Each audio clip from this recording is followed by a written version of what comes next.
Hi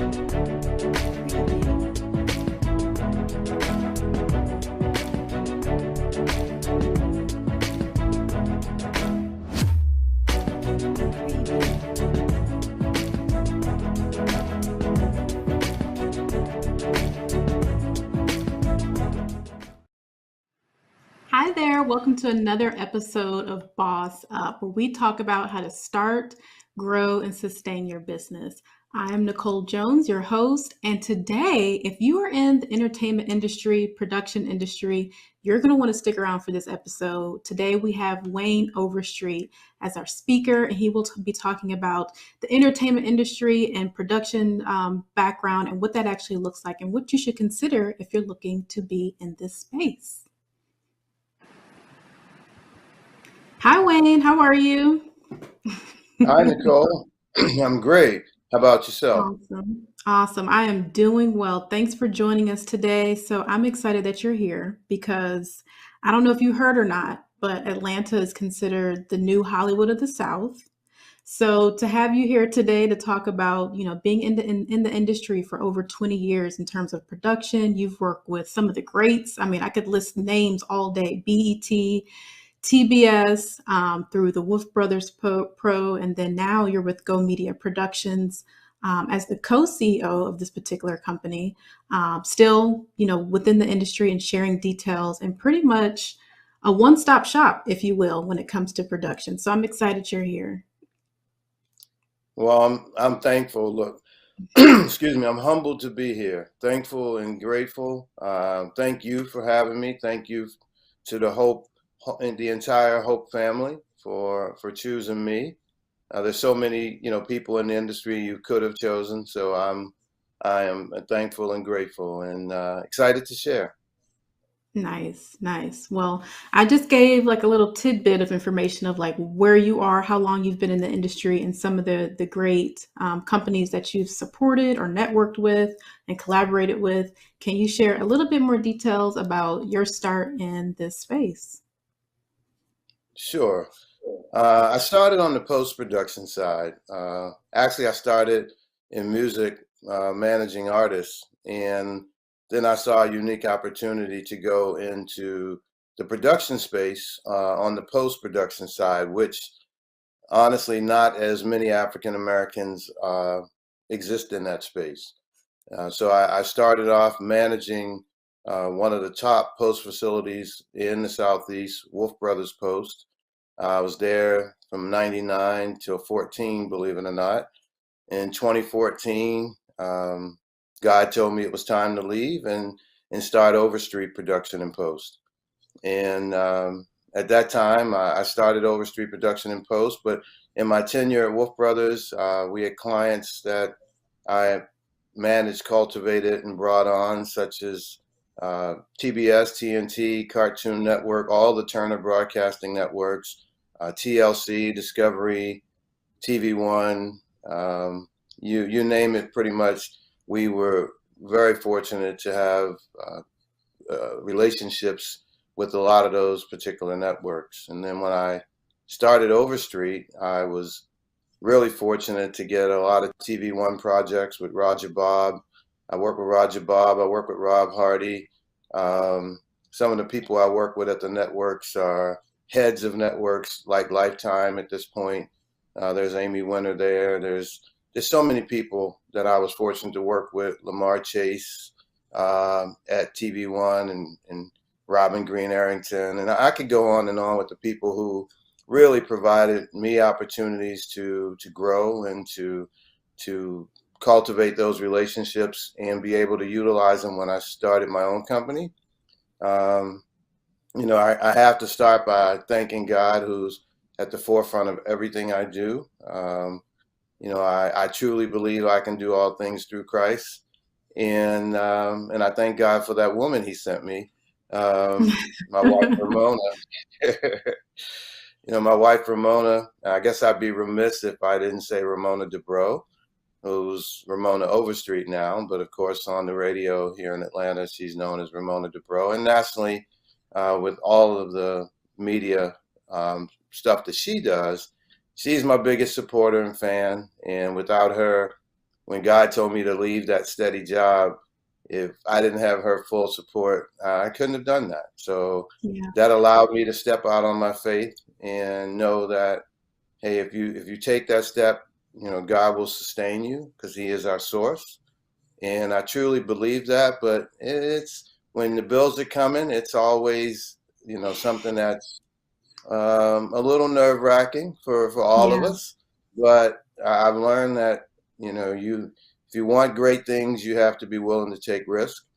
Old lady once told me, said, "There's a lot of fruit on the ground, but to get the good fruit, you got to be willing to go out on the limb."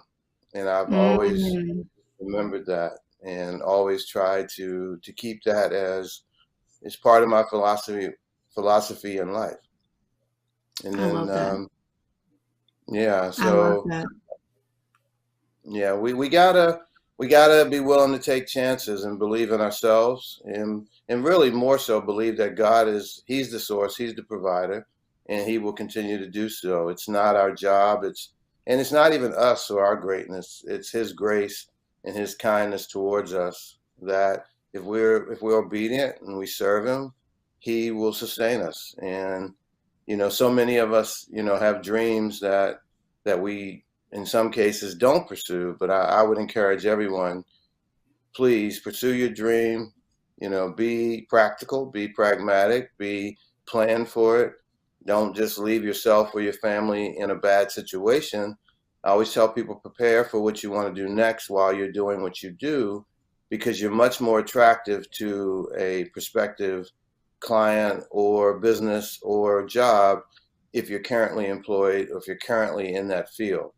It's so much harder when you don't have a reference point for them, and you're just coming in blindly or coldly off the street. So try to keep that job you have and go find a new job while you have it.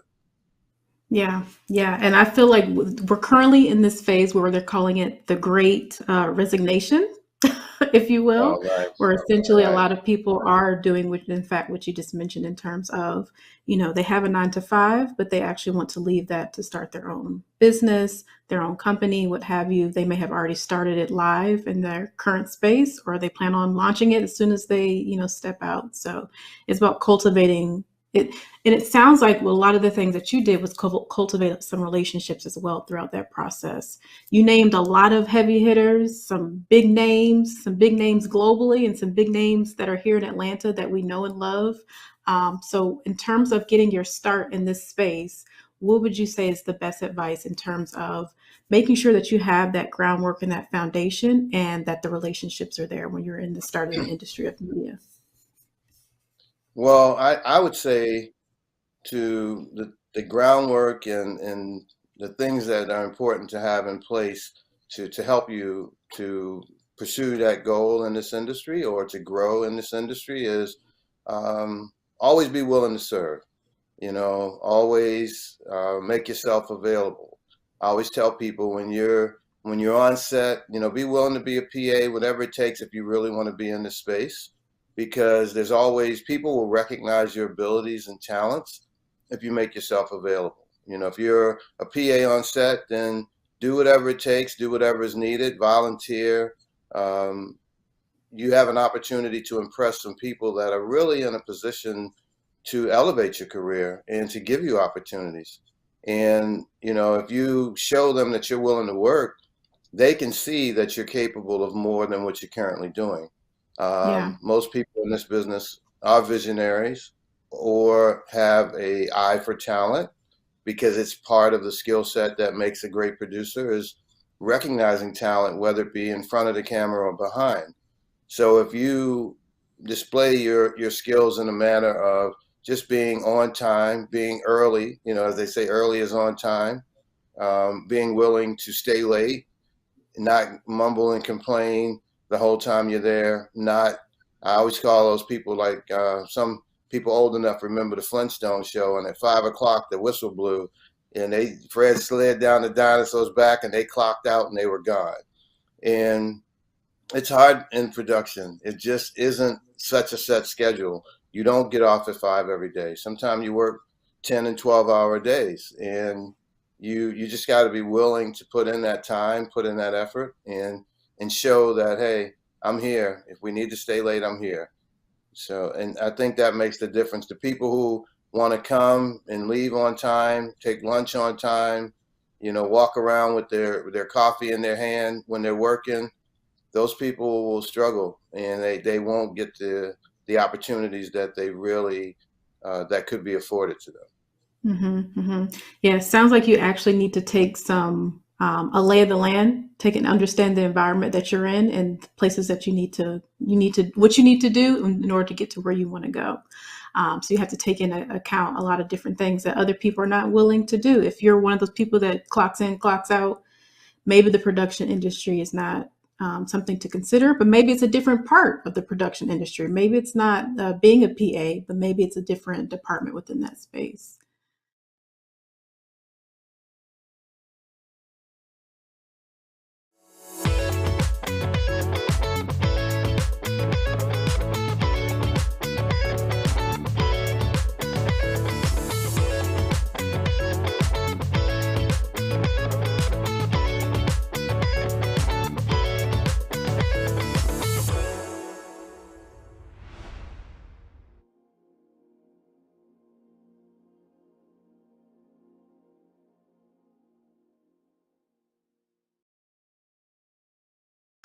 This is the story of a boy who is very sensitive to lights and sounds.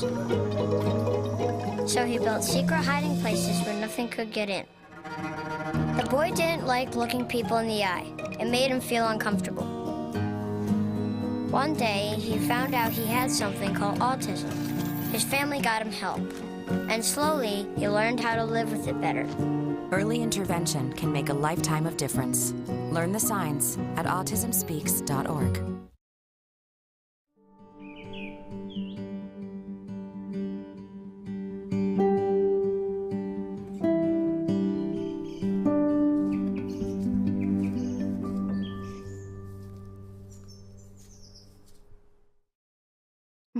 I was No just going to worries. talk about cultivating relationships and finding people that you have synergies with and that are like-minded people. I've been fortunate to have in Go Media my partner Lynn Gibson, who Lynn and I had worked together for years in different capacities, but never as a team. And I'm a strong believer in together we're stronger. So when there became an opportunity for us to unite, it was a perfect coming together because, as they say, two are better than one. Yeah. And some things that are his strengths are not mine, and some that are mine are not his. So it gives us a nice balance. It's always good to find somebody whose skill sets, if you're not a very organized person, I'd say unite a team with someone who's very organized. Or if you're not good at creating reports and documents, but you're more of a people person, Hmm. then find someone who has those strengths. And together, you make a nice, complete team, if you would. Yes, yes, the yin and yang coming together as one. So tell me, no, that's a great segue into actually talking about more of what you guys do in the production company. I see it when I looked at it and just assess what you guys offer.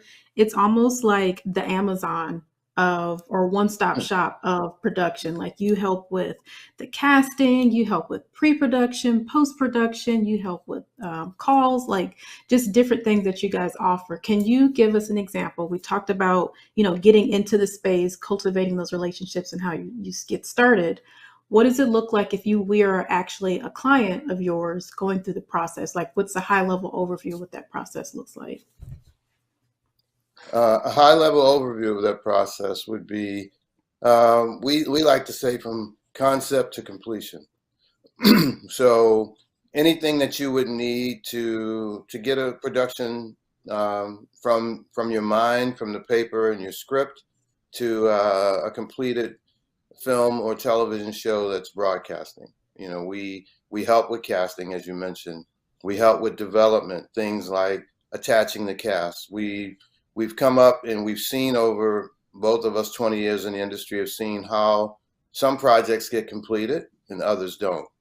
And it's a process. It's show business for a reason. Business is in the terminology. And we find that if you do it strictly from emotion, strictly from, your wish list, that doesn't have founded merit, you'll never get it done. You have to cast in a way that's strategic and have the right cast members for the right budget point. You can't try to shoot a $10 million budget and cast it with, actors that have traditionally only played in TV roles. Or you can't have a made for TV series or movie and think you're going to cast Denzel in Holly Berry or some of the high end stars. So you have to be realistic in your approach. So we can help with the casting. We can help with getting a script. If you have a script, we'll get coverage on the script, which is an evaluation of the script and pointers on, what may need to change or how you can make it more marketable, things of that nature. Then we will help you find the financing for the development of your script and for the development of your production. We provide production crews. We provide post-production. We're a distribution company, so we've distributed probably 20 films in the last 2 years. We've had 2 theatrical releases, have a third coming up on Thanksgiving. So we know that space. We know international sales companies to also distribute internationally. Nice. We just released Donnie Simpson's video Soul. Donnie is back. For those old enough to remember, and those who don't, they really should go to Tubi and check out Donnie Simpson's video Soul. Donnie is a legend in our industry, and that's another example of the mainstream networks didn't quite get it. They felt like, well, music shows just aren't as popular as they used to be, but it's not like the old show where you watched an entire 4-minute video. Now the Hmm. video and video soul is like what we're doing now, or FaceTime or Zoom, where people are calling in remotely and Donnie is interviewing them. And we do show snippets of their upcoming feature if they're in a film or if they have a Hmm. new album coming out. We show their videos as well, but it's more of an interview show. Donnie's a master interviewer, and people just really open up to Donnie, and he's friends with everybody from, I'd say, from Stevie Wonder, Smokey Robinson to Michael Jordan, and even President Barack Obama are close friends and associates of Donnie. So he's got unlimited reach, Oh yeah, I and was gonna say he has. I was literally gonna use those same words, unlimited reach. yeah. So Yeah, for the he's Black definitely community a great. in particular, Donnie is a legend. So part of our mission is to allow the legends in the space in our community to be elevated. We want to elevate faith-based content, inspirational content. Often inspirational content doesn't have the same production value as mainstream content. And I can remember my daughter would come in the room and say, "What are you watching? Is that SD?" Because it just didn't look as Oh. polished as the material that she was used to seeing on the screen. Mhm. And we have to change that. And I think that's part of our mission, and my mission in particular, is to elevate faith-based stories and have them on par with more secular stuff. I find that we're often forced to compromise and support characters that we wouldn't support in real life, only because we want to see ourselves on screen. So we begin to kind of justify why we're rooting for the bad guy. So I feel like Mm. we need to be providing alternatives where there are stories with happy endings and where good people have compelling stories as well. The church body and people of faith are not just one particular group of people. We don't all just go to church. We have life outside of church, and we have drama in our lives, and not all stories about African Americans should start or have somebody in the family on drugs or alcohol or Yeah. struggling, because when the rest of the world tells their story, it doesn't always show everything behind the curtain. People have enough of that in real life, and I feel like, we need to escape reality when we're being entertained. And Hmm. I'm a man of faith first, so I support all people, and I believe that everybody's story needs to be told. And I Yeah. think our Yeah, and it's not, it sounds like it's not even just escaping reality, but also changing the narrative from how our perspectives truly are, and essentially showing the highlights and the positive outlook on what our communities, look like in terms of, going back to, the Christian based, faith based information. Like, it doesn't have to start with, the drug family dealing situation like you mentioned. It also encourages and inspires and be able to show that there is a light at the end of the tunnel. There's not always this negative approach that we typically always see. yes, and Yeah, and that's it's going to awesome. take us to tell those stories. Yep. Yep. Um, Yep. Which it sounds like you guys are doing a really good job at.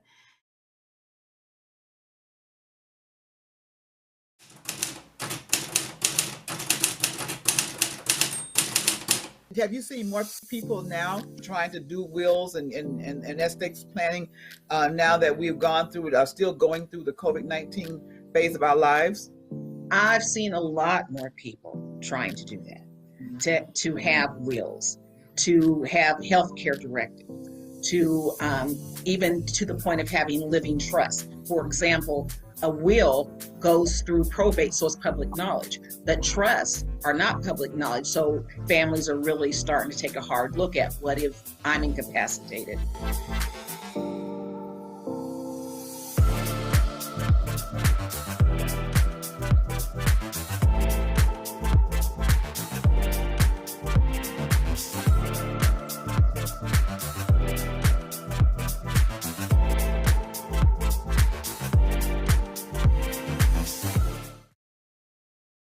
When I was in foster care, I never knew when I would have to move, so I always had my suitcase ready to go. Then one day, I was adopted. My new parents opened their hearts and home to me. My parents cook my favorite breakfast for me every morning. My parents take me on trips I never thought I would go on. They gave me a home and an even better reason to use that suitcase. My parents aren't perfect, but they're perfect for me. What's up, y'all? It's your boy Jermaine Dolly, Mr. Hello Dolly himself, and guess what? You're tuned in to Tea and Worship with my homies, Mignon and Corey. Keep it out, y'all.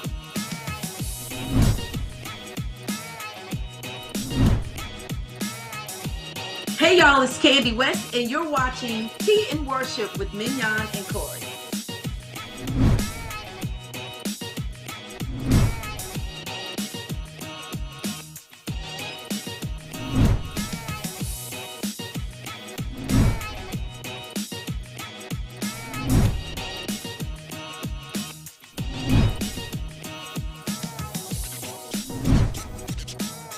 It's your boy James Fortune, and you are watching my favorite news show, Tea and Worship, with my sis Mignon and Corey.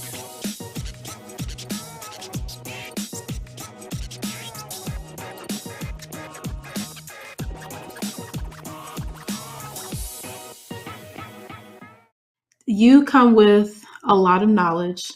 You've seen a lot, you've been through a lot in terms of the industry. You know it works because, like you mentioned earlier, once you have an eye for it, you know what you're looking for when it comes to casting, when it comes to production, when it comes to any facet of the production industry.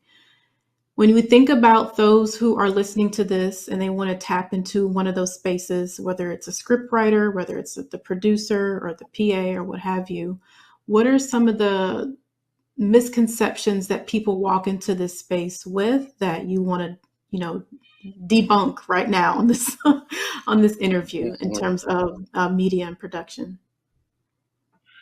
some of those myths. Um, well, I think you just it's. Can you help me out? Rephrase your question again. I'm sorry. Let me just make sure No I'm worries. answering it. So essentially, if there's anything for those that are interested in actually being in this space, no matter what department that is, whether it's the script writer, whether it's the producer, we have a lot of people, especially now that Atlanta is, strumming up every week. There's a new production. We see a yellow sign in the yard with the code name of a new movie that's being in production. So people are interested in more, wanting to be more engaged in this space. What are some of the myths that are out there for those that are interested that we can debunk on this particular interview today? Okay. You don't have to come from Hollywood to be a part of these productions. It's not only if you know someone, it's really there are agencies out there that do extras casting. There are agencies out there that provide crew. We help people, land production jobs. Um, it's not only for those that are creative. Not everybody in the film industry has to be a creative. There are accountants, there are bookkeepers, there are, all different. There's stylists, there's makeup artists, there's people in the Teamsters Union that is transportation. They drive the trucks, they drive the cast and crew to and from their hotels. There's catering business. There's just so many different elements and things that come together in Yeah, making a production. There's yeah, yeah. One location of the scouting. things. I'm Okay. sorry. Now, I No, was going to say you one of go. the things that I find really important is that we always support some of those businesses that you just mentioned, small Black-owned businesses. When you're in these spaces and you're working with different, small businesses or large corporations, do you ever see a gap in the space where you're like, man, I wish more of the Black community knew we needed more people in this space in production? Is there anything that calls out to you? Yes. There's a few spaces that I often see that I wish there were more Blacks in production, especially one being post-production. There's not enough Wow. Black editors. Wow. Most I'm of the actually editors. surprised by that. Yeah, more so lately, but most of the editors even on most of the Black shows are white or not are non-Black. Um, Not enough females. I find that they have the unique ability to be both brain, to be both creative and structured, more so than men. That may sound sexist, but I've worked with a lot of editors over 20 years, and I find that men can be very creative, but if they're very creative, they are normally not as structured. And the women Mm, can be very creative and do all their paperwork. The men, it's just, I don't know what it is, but women are, I guess you guys are multitaskers by nature. And and women thrive at being editors and producers. I think we need more Black people on post. We need more Black writers. We need more Blacks pursuing being directors. But really, camera operators. When you mm. look on the crews and you look on the sets of the large movies, there's a handful of Blacks. Um, Wow. all of those camera operators, the assistant camera operators, which are the guys that support the camera operators and get his lenses prepared and helps him get ready for the next shot. There's script supervisors that, read the script and keep up with where we are in production and continuity. If the glass was half if the person drank half of the wine out of the glass, in the next scene it needs to be half empty, as opposed to sometimes you see continuity issues where, wait a minute, that glass wasn't full, or it was full. Those roles, there's not enough Wow. Blacks in those roles for sure. And Wow. and I often tell audio engineers, a lot of Black kids want to be in the music industry. And every time I meet a music engineer or producer, I tell them, I say, look, there's a thing called mix to picture, where you use those same audio skills, but it's to a film or television show. And you create the music for the show, or you create the score that goes in the show. That's all a very unique music skill set that all of these music producers, if they applied it or if were given an opportunity, could do. And as a music engineer, there's like one to a studio. A sound design engineer at a post facility, there's probably 3 or 4 to every post facility. And then there's live audio guys who record all of the audio on set. So think of all the productions going on in Atlanta as opposed to how often an artist is making music. There's a lot of music opportunities here, but why not have the ability to do both and Yeah. that expands your capabilities and your opportunities. Wow. I'm actually really surprised by that. The roles that you mentioned, I mean, I knew there's always going to be a gap depending on the industry that you're in, but the roles that you mentioned, I would have thought, oh yeah, we'd be in those spaces, but especially in the South and in Atlanta. But it sounds like there's still a lot of opportunity for those that are interested, in production in those different areas to kind of use that as an entry point. Even if your ultimate goal is to actually be in front of the camera, in front of the screen, those are great entry points to at least get in the door because it sounds like there's a need for sure. Oh, it definitely is. Definitely. And then you meet people like any industry. Once you're in the door, you can expand your reach and increase your knowledge and become more valuable and more of an asset. And then you can kind of navigate the landscape and do what it is you ultimately want to. Nice, nice. I love that. I love that. Is there anything that we overlooked that we should talk about to close out this particular interview? Is there something that it's on your heart, it's important that we discuss when it comes to production, either with your business or just the landscape overall? When we talk about being a boss in the industry. Being a boss in the industry, I would say be willing to serve. I think I said that earlier, Mhm. but there's always the need for serving and helping others. Often like I could be at a big event and somebody say, "Where were you? I was trying to introduce you to so and so," and I have to admit I was talking to the interns and the PAs and trying to give them Wow. encouragement, or the wait staff who was asking questions about how do you get in this industry, because that's ultimately what we're here to do, is to uplift others and uplift each other. So, I tried to instill that in my kids.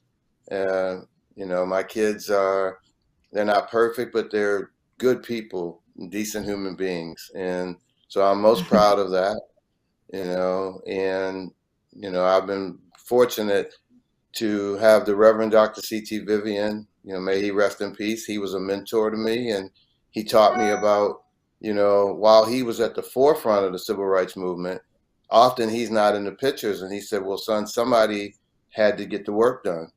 No slight Wow. against the others, but he was backstage. He was behind the scenes working with the volunteers and organizing and getting everything, because the show can't go on if there aren't people behind the scenes that really do the work. So we all got to be willing to serve. Always be humble. Never get too full of yourself, because you're only as good as your last opportunity or the last thing you did. These opportunities can come and they can go quickly. So if you're humble, then I always say, if you treat the PAs, everybody from the custodian to the CEO, you should treat the same. If you treat the PAs nicely, most people who have the wherewithal to be an assistant or an intern has drive and initiative, and eventually they'll be the bosses. And as they become bosses, they become assets to you, because you were once their mentor. You were once somebody Yes. who helped them. So now you have a resource and an asset. But I see people who have mistreated people who were their assistants, and now they're in a position to help them, and they're concerned that they may be their enemy. And I always say, well, you had an opportunity to grow and cultivate that relationship when they were under your wing and under your care. So we should approach it that way. And then that way, it's a small industry. If I had $1 for every time Lynn and I come across somebody to go, oh, I met them 5 years ago. I met them 10 years ago. I was at your festival, the Peachtree Village International Film Festival. Or, when I was an intern at Turner, Wayne, you were you know, you helped me a lot. It's like, well, if we didn't, that would be a real problem. And, you know, so I find that people who don't treat people fairly, it comes back to bite you every time. Yeah, yeah, I love that bit of advice, especially the fact where the example you gave, where you're at a huge event, a conference, or what have you, but you take that time to speak with those who are the interns who are there assisting, because it matters. It matters. Those moments matter, and you don't think, you know, as an intern or someone who's at an entry level position going into a space like this with all these big names and people who have huge impacts on in the media industry. And to have that person stop and talk to you and take a moment to say, you know, how's it going? Here's a piece of advice that I can share with you.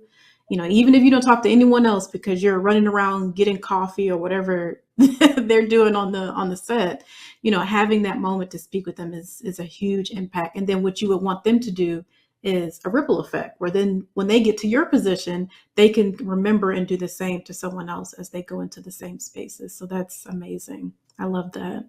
So I took away a lot of nuggets from this. I appreciate you. I think some of my favorites were be willing to serve. I think we talked about that multiple times. And that means at any level. And, you know, case in point, the example that we just talked about.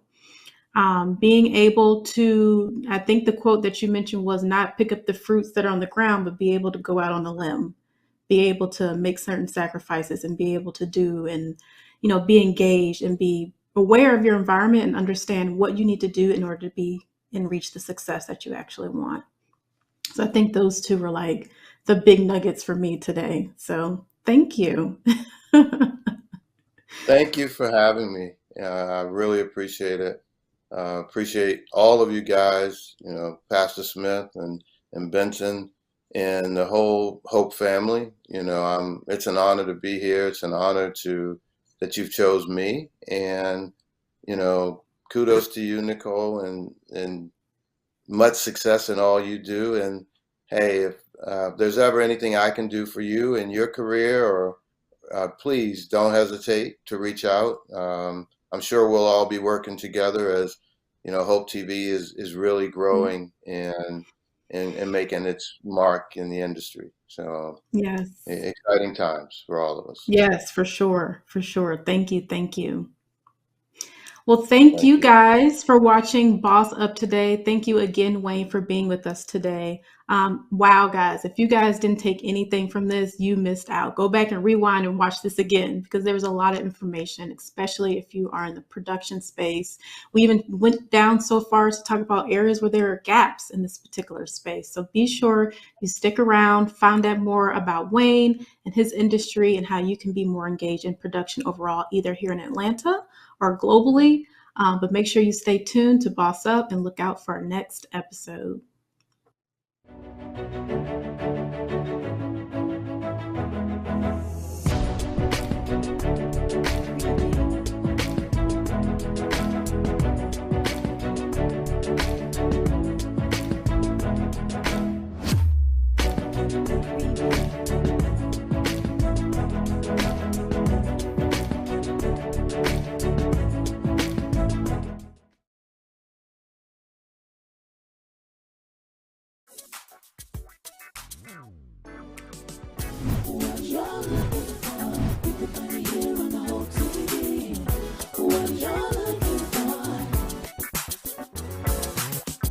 What you're looking